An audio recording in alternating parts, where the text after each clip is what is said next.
Is China preparing for combat? Those are the claims from no less than China's Liberation Army as U.S. lawmakers continue to meet with Taiwan's President Tsai Ing-wen in Taipei. China holding military drills in the area to send a clear message that it's not happy with that meeting. But we've never seen drills or activity like this, like ever. More than 70 Chinese aircraft detected crossing over the Taiwan Strait, and several Chinese ships surrounding the island as we speak. House Foreign Affairs Committee Chairman Mike McCaul is there and promising to back Taiwan should China cross the line there. Former Secretary of Defense Mark Esper as well on how the U.S. is responding to China's threats there, not just on the military front, but increasingly on the economic front too. And while tensions rising there, crime spiking here. Meet the Florida sheriff with a direct message: hold criminals accountable no matter how young. Marion County Sheriff Billy Woods is here. Welcome, everybody. I'm Neil Cavuto. We've got a busy show for you. Obviously, taking a look at the developments in Taiwan and around Taiwan, because we've never seen a military buildup quite like this. And it's worrying others who say that it doesn't take much for someone to pull a trigger and maybe trigger a war. Let's get the latest right now from Aisha Hasni in Taiwan. Aisha. Hey, good morning to you, Neil. Good to see you. And you can see for yourself here in Taipei on the ground that people are going about their daily lives, despite the fact that China is flexing its military muscle less than 100 miles away. And we actually have brand new video of those military drills. Let's go ahead and take a look. As you mentioned, a stunning 71 Chinese Army jets and 9 Navy ships have entered the Taiwan Strait as China's People's Liberation Army launches 3 days of military drills. About 45 of these jets, Neil, are crossing that median line and even going into Taiwan's air defense identification zone. It is happening presumably in response to that big meeting between President Tsai and House Speaker Kevin McCarthy earlier this week, and of course the bipartisan delegation visiting with Tsai in Taipei during their 3-day visit to the island. House Foreign Affairs Chairman Michael McCaul telling Fox News the goal of this trip was to rally ally support in the Pacific and try to deter a Chinese invasion. But he says if that were to happen, sending U.S. troops is not out of the question. McCaul telling me why it is so critical right now for Americans to support Taiwan. 90% of the advanced semiconductor capabilities for the world in manufacturing exists right here in Taiwan. If that is compromised in any way, it's a strategic asset, a national security asset. If that is taken over by invasion or it's broken, it will send this globe into a world of hurt and a global depression. And Neil, lawmakers told me right before they left the island that as soon as they get back to Capitol Hill, their #1 priority is to expedite getting those weapons that Taiwan already bought years ago, finally getting those weapons to them as quickly as possible. Neil? Thank you for that, Aisha. Please get home safe. Aisha in Taipei, Taiwan. Now reaction from the White House, how they're addressing all these fast-moving developments. Lucas Thomason is there. Lucas. O'Neill, those 71 Chinese fighter jets also included nuclear-capable bombers. Now, here at the White House, John Kirby tried to calm things down before leaving for the Easter weekend. Lines of communication with China remain open. We have communicated to China privately. We've certainly done it publicly here with y'all, that there's no reason for them to overreact to this transit. It's not uncommon for these transits to happen. They're private, they're unofficial. We would urge China not to overreact. Talking about the visit from those lawmakers, of course, there, Neil. Now is the hasty withdrawal from Afghanistan that dominated the press briefing Thursday after the White House released that 12-page summary report, largely blaming the Trump administration for the debacle. U.S. officials say 19,000 Afghans are still waiting for visas to enter the United States, many languishing in refugee camps after helping the U.S. military for years. Some Democratic lawmakers, including a Marine combat veteran, are joining Republicans in saying part of the blame for the chaotic withdrawal belongs with the current commander-in-chief. I don't think it's enough to just blame the previous administration. This is the commander-in-chief. He's responsible for what his administration does. And clearly, they did not start this evacuation soon enough. Now, there's another finding from that report as well, Neil. Now, in the Middle East today, the Navy announcing the guided missile submarine USS Florida, armed with up to 154 Tomahawk cruise missiles, transited the Suez Canal Friday, heading to the Red Sea, following recent attacks on U.S. forces in Syria that killed an American contractor and wounded many American soldiers. Now, coupled with the war in Ukraine, plenty on the White House's plate overseas. Happy Easter, Neil. To you as well, my friend. Thank you for that update. Lucas Tomlinson at the White House. Now to the former Defense Secretary of the United States, Dr. Mark Esper, with us right now. Secretary, good to have you back. Hi, Neil. Good to be with you. You would know the history of this here far better than I, sir. So I don't recall, I don't know what you want to call a military buildup, but a military presence so sweeping on the part of China around Taiwan. Do you, and what do you make of it? Well, I think if you look operationally, if you will, in the last 12 months, we did see a bigger buildup last summer when Speaker Pelosi traveled to Taiwan. I was there in Taipei just a couple of weeks prior, and I think they had 7 days worth of exercises and they were threatening this and that. But when you step back to a point you made earlier, Neil, China is clearly building up its military. It's now has the largest Navy in the world. It has the largest Army. It is increasing the size of its nuclear forces fourfold by the year 2035. They have made clear that by 2035, they want to have a modern military. And their goal is to move beyond the Indo-Pacific and really project power around the world. And we should be concerned about that. What are the rules on this so-called median line in the Taiwan Strait then, Secretary? Because China, with at least 29 aircraft and considerably more since that was posted this morning, has crossed it repeatedly on the northern, the southern side, but again and again. What are the consequences for that? I think everyone agrees that the Taiwan Strait is an international waterway. As such, international law says that you draw a line midway between Taiwan and mainland China, and that becomes the demarcation point between those two countries. And what we've seen over the last 2, 3, 4 years is China increasingly violating that rule and really pushing the boundaries of what's been acceptable over the previous decades. That's why I believe that we should respond to these Chinese provocations, maybe have more U.S. Navy deployments in the region. I think we definitely need to increase our training with the Taiwanese, but we need to push back on China trying to change international rules and norms. You know, they get very close to just flying directly over Taiwan if they haven't already, and maybe they did at the time when you were there around the time of Nancy Pelosi's visit. But the fact of the matter is they've been flying fighter jets and firing missiles into the sea nearby pretty much on a daily basis. That doesn't leave much room for error. Something small could turn out to be a huge mistake. Where does this possibly go?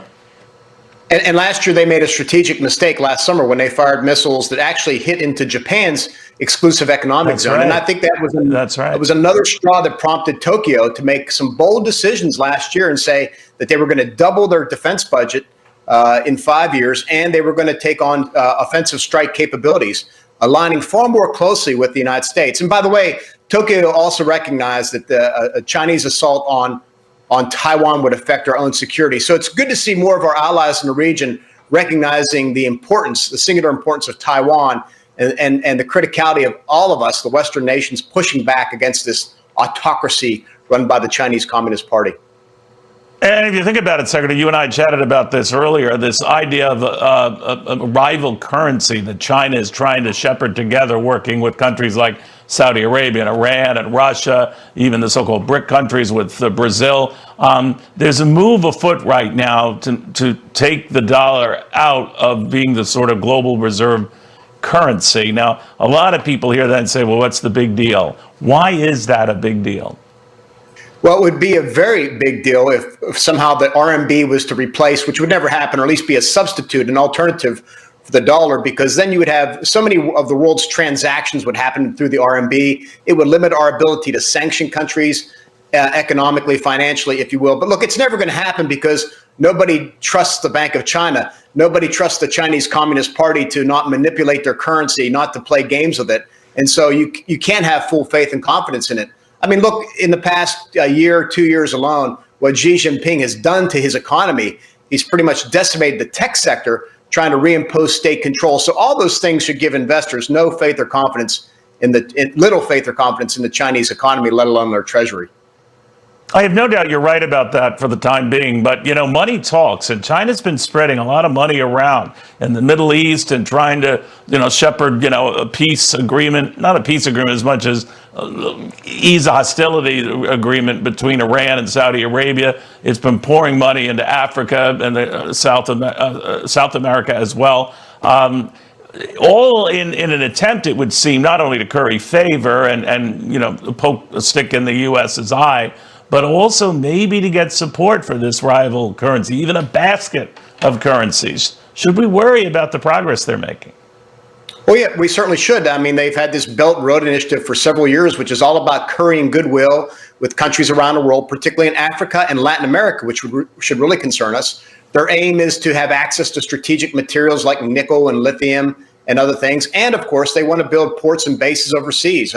We've been very concerned, certainly during my tenure, about them trying to build a base on the western coast of Africa.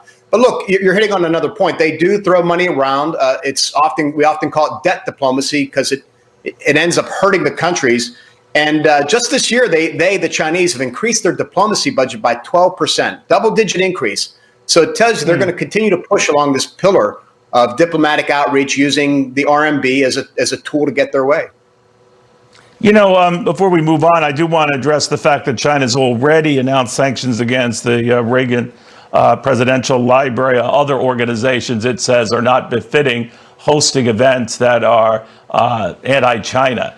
But it occurred to me that we will likely respond with sanctions of our own. We've already targeted a number of high-tech Chinese companies. They will no doubt then follow that up with going after a number of U.S. companies.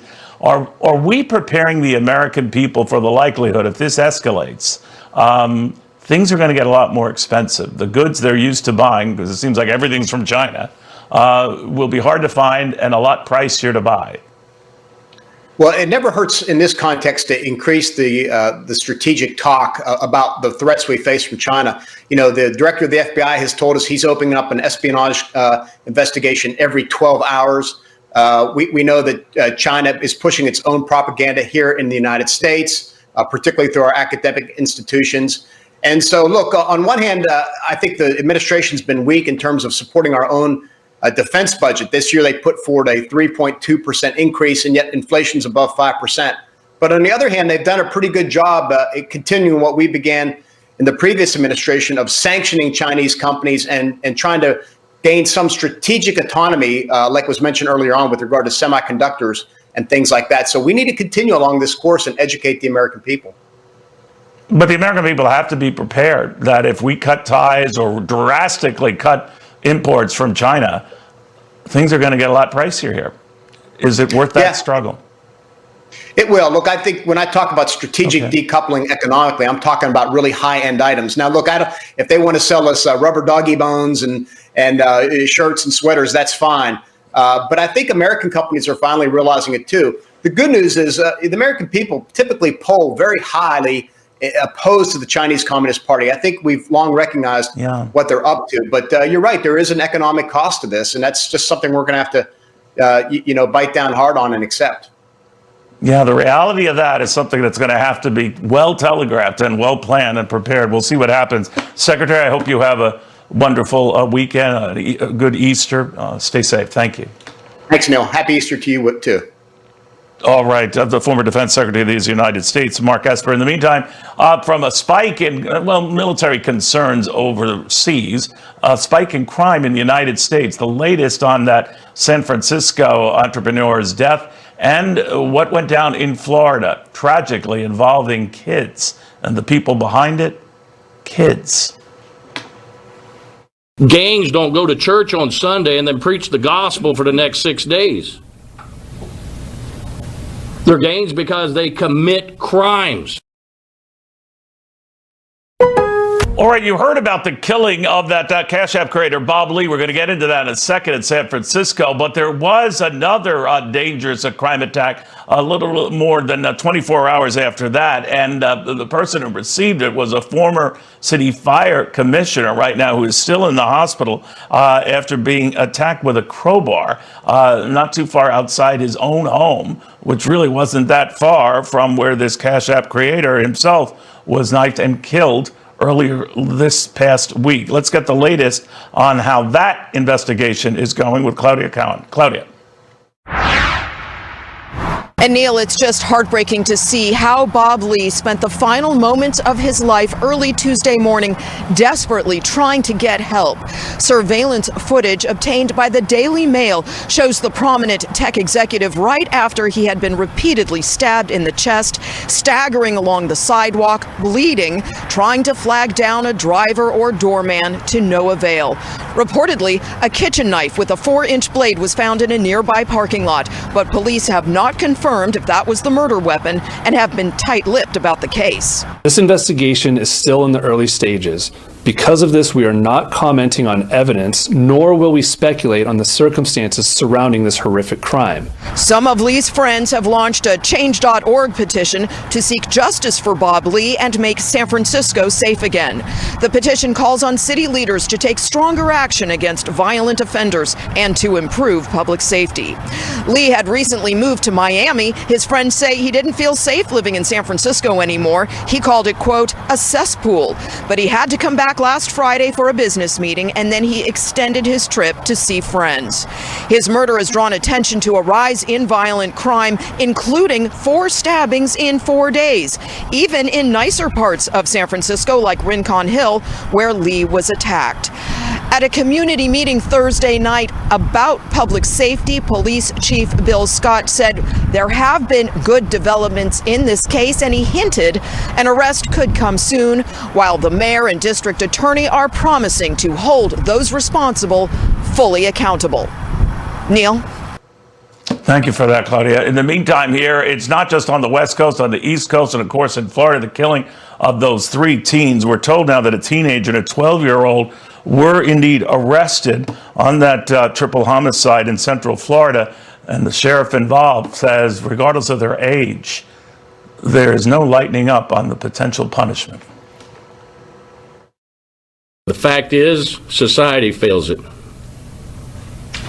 We do not hold our juveniles accountable. We minimize their actions.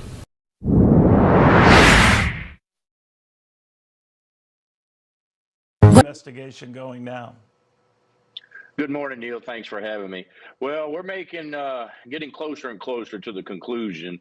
As soon as we have this third suspect in our custody, we'll be able to conduct our interviews and finalize and put what evidence we have together with the cooperation, obviously, with our state attorney's office and State Attorney Bill Gladson. So we don't have him in custody yet, but hopefully we will here soon. Was there a link between these 2 juveniles and a third, I guess, being sought, Sheriff, to those who were murdered? Did they know them? Well, correct. Yeah, that's the link. They knew each other. Now, they're associated with the gangs, and not necessarily the time they were doing gang activity, nor am I going to say that the actions were specifically gang rivalry. But the way I put it in my press conference, there is no honor among thieves. And, this whole scenario is tragic. There's nothing good in this entire scenario. You got 6 teens, which is ravishing not just my community, it's ravishing every community across this nation, where our youth are engaged in more criminal activity, and then they go out there. Now, I know what some of your viewers are going to say, well, they don't have a criminal history. Just because we haven't caught them does not mean they haven't committed crimes, been part of crimes, or helped in crimes. And the fact that the victims are 3 juveniles and our suspects and murderers are 3 juveniles, there's nothing good in this scenario. You know what impressed me the most by following you and your remarks, Sheriff, over the last week?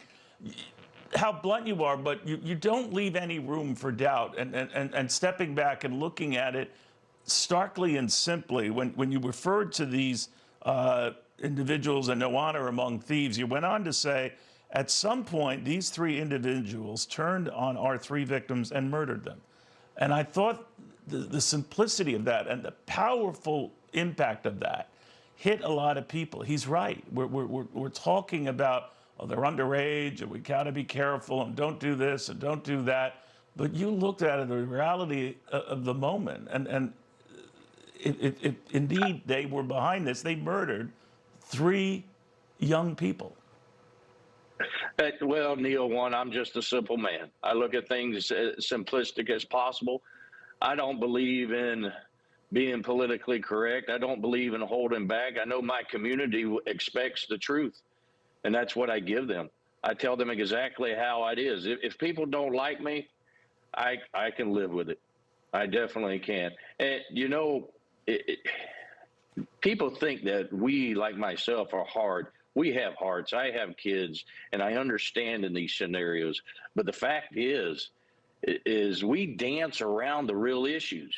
We want to focus on one thing that has no capability. I'm here to tell you, the gun didn't knock on their door, walk in their room and say, hey, look, let's go kill somebody today. They made a conscious decision.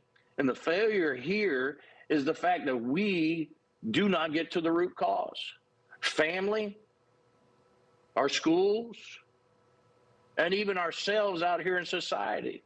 We, in fact, are enabling everything in which they do, just because we don't hold them accountable, just because we don't, we minimize their actions. We don't do them justice. We're doing them harm. And we're just degrading every single day in our society, in these great United States in which you and I live in, Neil. It's degrading. We need to go back to what our faith and our beliefs, back to our fathers that, you know, disciplined us. This is missing, Neil. It truly is. The foundation is there, but the walls have crumbled, and we need to build them back up. You know, what's disturbing even all the more about this, Sheriff, and you pointed out, if this is indeed the work of gangs or gang work or gangs are festering in Florida, of course, they're very prevalent in the Northeast and in California.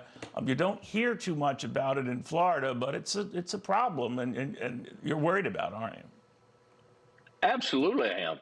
You know, everybody wants to ignore it or deny it. Every community's got them. No matter how big or how small, there's some form of a gang in their communities. And here, I'm here to tell you, 15 years ago, I would have denied it too. You would have heard me saying, nope, there's no gangs here. But there is. Now, I'm not saying they're to the level of the cartel. You know, they're just what I phrase, and everybody's hit on this, what I call wannabe gangs. They have no structure, but it's still a gang. It's a group of them that come together, try to sue, pounding on each's chest and say, I'm better than you, you offended me, going back and forth. It's there. Don't deny it. Face it. Embrace the suck and deal with it. Sir, do you think that these juveniles, whatever we want to call them, should then be prosecuted as adults? Yes, I do, to the full extent. And if not, if we don't prosecute them as adults, what's your fear? The fear is what I just said earlier. We're sending a clear message to individuals like this that there is no accountability. And unfortunately, and it breaks my heart, it's a 12-year-old involved as well. His life is over. One decision, his life is done, as he knows it. Sheriff, very powerful. You really did, you know, stop a nation in its tracks, and it needed to be stopped in its tracks to look at at violence at its core, and in this case, at its senseless core. So as a dad myself, I appreciate that. Well, thank you, Neil. If I'm the only one that's going to stand on the line, I'll stand on that line by myself, because I'm tired of hearing the rhetoric around this nation. I'm tired of hearing this and that, and nobody wants to stand up. We sit back in the shadows and just accept it or tolerate it. I'll be there, and I encourage people to join me. I'll stand on that line if I have to by myself. Well, keep us posted, Sheriff. Thank you for taking the time, and thank you for speaking the way you do. We could use a lot more of that in this world. Be well, Sheriff. Thank you, Neil. Be safe. All right, and yourself as well. In the meantime, we're keeping track of all the attention afforded one Donald Trump in his campaign ever since the indictment went down. He's raising a lot of money, $12 million so far, we're told, maybe even more.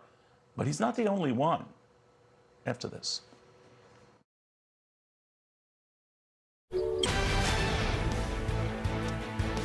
You know, they say follow the money when it comes to politics, or at least where the money is heading to certain candidates. And in the case of one Donald J. Trump, even after the indictment, in fact, because of that indictment, he is seeing more than $12 million come to his campaign coffers. And that might be a conservative figure. But it's not just him. Griff Jenkins has more from Washington. Griff. Hey, Neil, good morning. And maybe that sheriff should get in the presidential race. He made a lot of sense. What an amazing interview that was. And he's got plenty of time, Neil, because there are 577 days until Election Day 2024, and things are heating up. Trump's indictment so far has proved to be a real boon for his campaign. From a fundraising standpoint, he continues to rake in the dough, hauling in over $12 million since being indicted. And now he's going after DeSantis dollars, emailing a memo to donors with internal polling results that they claim shows a 2-to-1 head-to-head advantage over the Florida governor. Now, DeSantis has yet to enter the race, but as we reported on your show this week, a PAC supporting him has raised a whopping $30 million since early March. Meanwhile, Nikki Haley reports she has hauled in more than $11 million in the first 6 weeks of her campaign from 70,000 donations from all 50 states. And this, Neil, may be the most interesting dynamic of Trump's indictment. It has put all of the other candidates in a very awkward position of having to defend him. Watch. They're trying to do all these legal gymnastics to try to act like it's a felony, when almost every other time he's trying to take the felonies and downgrade them to misdemeanors. This guy is doing politics. He has an agenda. When you get into political prosecutions like this, it's more about revenge than it is about justice. It's clear to the overwhelming majority of the American people that this is nothing short of a political prosecution. This is obviously a politicized prosecution. It is a persecution. They're all talking about Trump. Now, looking ahead, several of those hopefuls will be together with Trump next week, including Pence, Hutchinson, Ramaswamy, Noem, and Sununu at the annual NRA meeting, while Nikki Haley will be back on the trail in Iowa, along with Tim Scott, who will appear there, along with New Hampshire. Now, finally, as for who the eventual GOP nominee will face in November next year, President Biden has yet to announce for re-election, although sources say he's definitely running. Right now, there are only two declared Democrats, Marianne Williamson and RFK Jr. Neil? So far, right? So far. Griff, thank you for that. Griff Jenkins, he'll be coming up right after this show, by the way. And by the way, Griff did a nice job sort of laying out for you the candidates who almost to a man or woman are saying the same thing, that they think that Alvin Bragg went too far. Then there's the case of Asa Hutchinson, the former Arkansas governor, who declared as the latest Republican candidate interested in that party's presidential nomination. Here's what he had to say on the subject of Donald Trump and that indictment. He's under indictment. That is a reason for him to withdraw from it because of how it undermines the strength of the presidency of the United States. I've always viewed that we ought to put the position that we're seeking in public service ahead of our personal desires. I don't believe that Donald Trump is the right one to leave our country again. All right, he's the only one saying that among the mentioned and possibly mentioned presidential candidates. Let's get the read on all of this with Mark Penn, the former Clinton advisor, also Noel Nickbor, big GOP fundraiser. Noel, he stood out in that, saying, all right, why don't you just step down? He, too, agreed that the prosecutor's being a little bit too aggressive. But it is what it is. There's going to be a long string of investigations and a long string of possible indictments to come on a host of other issues. So the better part of valor for Donald Trump would be to step down. Last time I checked, Donald Trump has not done that. I can't see him doing that, but what did you make of that? Well, full disclosure, I used to work for 2 cycles with Governor Asa Hutchinson when he, ran for election and re-election. So I've had experience with former Governor Hutchinson, and he's a stand-up guy. And I think what he is saying, a lot of GOP voters feel the same way with it's a distraction from getting elected to office and focusing on issues. The only thing that I will say is Asa Hutchinson is the only person that stepped out of the pack to, once again say that Bragg went too far, but he also said, let's call it out. Let's focus on issues. Balonlari. Lisiku balon.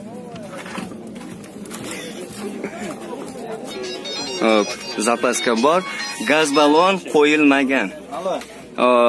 Telefon nomerini ayting. Mana Jiguli bozor. 94lik 533 0606. Hop, yaxshi ajdaniyaga bo'ladimi aytaylik? Ajdaniyaga umuman bo'lmaydi. Ajdaniyaga umuman bo'lmaydi. Bo'pti. Bozoringizni bersin, telefon qilishadi, xudo xolasa, bo'pti. Naqd kerak bo'ldi, gap yo'q. Aytib qo'yamiz. Hop, buni yili 11 ekan. Hop, inspektorlar bu voy, qanaqa bu holatda? Bu holat ham daladan promoy chiqib keldi. Daladan promoy chiqib kelgan. Ishlaydimi bular? Uncha inspektor. 100%. 100% ishlaydi. 06 motor. Motor qanaqa holatda?